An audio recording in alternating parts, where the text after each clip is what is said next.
Assalamualaikum warahmatullahi wabarakatuh.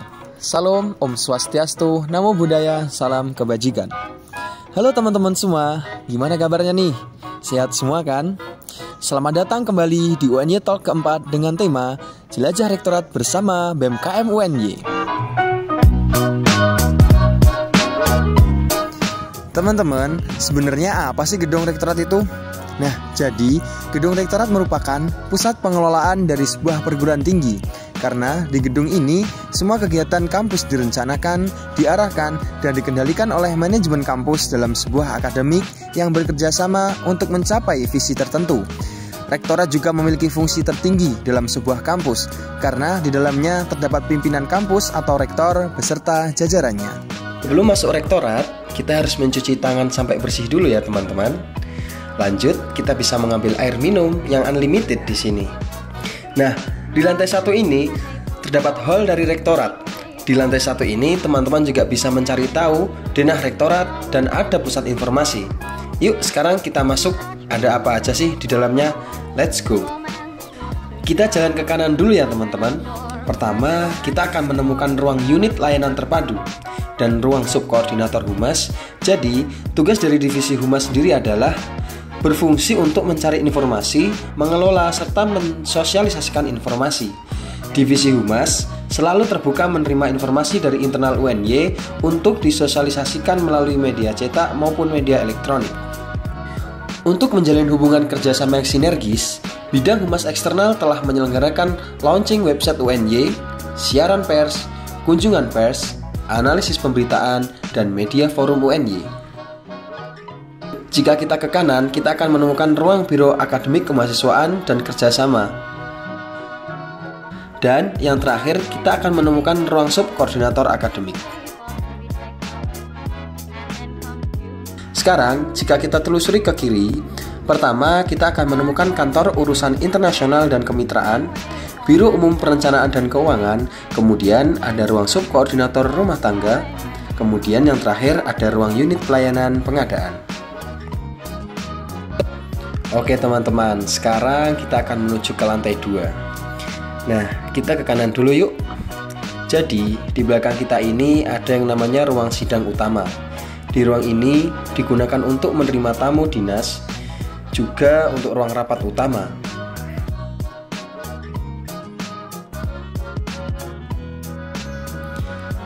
Lanjut ke bagian selanjutnya, di sini ada kompleks ruang wakil rektor, bagian akademik, dan ruang wakil rektor bagian kemahasiswaan dan alumni.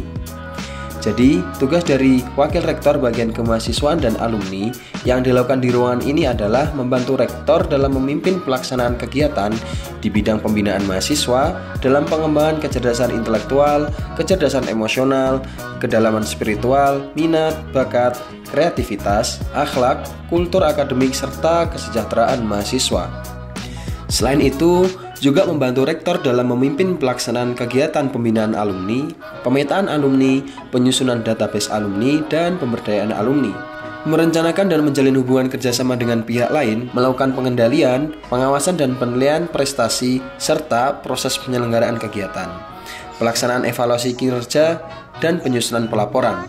Membantu rektor dalam memimpin pelaksanaan di bidang pembinaan dan pelayanan kesejahteraan mahasiswa serta kerjasama.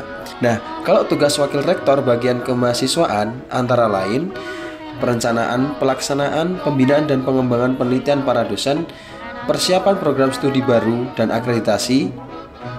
Di kompleks ini juga terdapat ruangan-ruangan lain seperti ruang koordinator kemahasiswaan dan alumni, ada subbag PKM, ada ruang subkoordinator layanan informasi kemahasiswaan, ada ruang subkoor pelayanan kesejahteraan mahasiswa, dan ruang subkoordinator minat dan penalaran.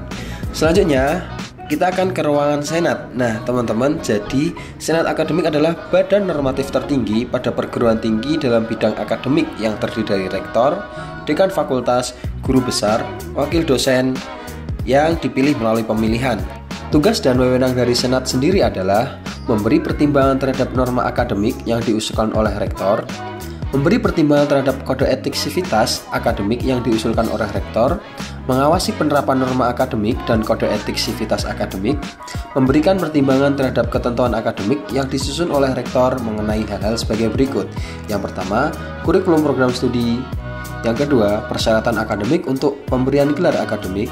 Yang ketiga, persyaratan akademik untuk pemberian penghargaan akademik. Selanjutnya, kita beralih ke ruang rektor dan wakil rektor bagian umum dan keuangan. Di sini terdapat ruangan sekretaris eksekutif, ruang rektor pastinya, ruang wakil rektor bagian umum dan keuangan, ruang rapat pimpinan, ada ruang staf ahli wakil rektor bagian umum dan keuangan, dan yang terakhir ada ruang tamu dan transit. Selanjutnya kita akan naik ke lantai 3 nih teman-teman. Pertama, di lantai 3 teman-teman akan menemukan sub bagian dana masyarakat. Selanjutnya ada sub koordinator koordinasi dan pelaporan, dan ruang sub koordinator PNBP dan non PNBP. Di sini teman-teman bisa mengurus segala macam tentang keuangan, misalnya tentang UKT yang tidak sama dengan tagihan awal, dan masih banyak lagi. Di lantai 3 ini, kita akan menemukan Satuan Pengawas Internal. Satuan Pengawas Internal UNY merupakan organisasi universitas yang menjalankan fungsi pengawasan bidang non-akademik untuk dan atas nama rektor. Ruang lingkup pengawasan bidang non-akademik meliputi yang pertama, bidang keuangan, yang kedua, bidang aset, dan yang ketiga, bidang kepegawaian. Selanjutnya, ada ruang subkoordinator PPA dan subkoordinator EPA, dan subkoordinator perencanaan. Lanjut, kita akan sampai di ruang pusat arsip yang menjadi tempat kearsipan dari rektorat sendiri. Selanjutnya, yang terakhir di lantai 3 akan ada ruang staf ahli wakil rektor bidang perencanaan dan kerjasama. Lalu, ada juga ruang koordinator kerjasama dan humas dan ruang subkoordinator kerjasama dan humas. Bagian ini masih di bawah wakil rektor bagian perencanaan dan kerjasama. Yang terakhir, kita akan menemukan ruang wakil rektor bagian perencanaan dan kerjasama.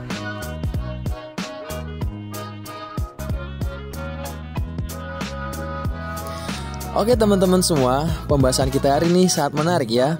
Pasti teman-teman semua akan sering nih mendatangi rektorat, entah buat foto atau urusan lainnya. Terima kasih telah menonton video ini. Jangan lupa like, subscribe, dan sampaikan aspirasimu di kolom chat ya. Salam sehat, salam semangat. Sekian, wassalamualaikum warahmatullahi wabarakatuh.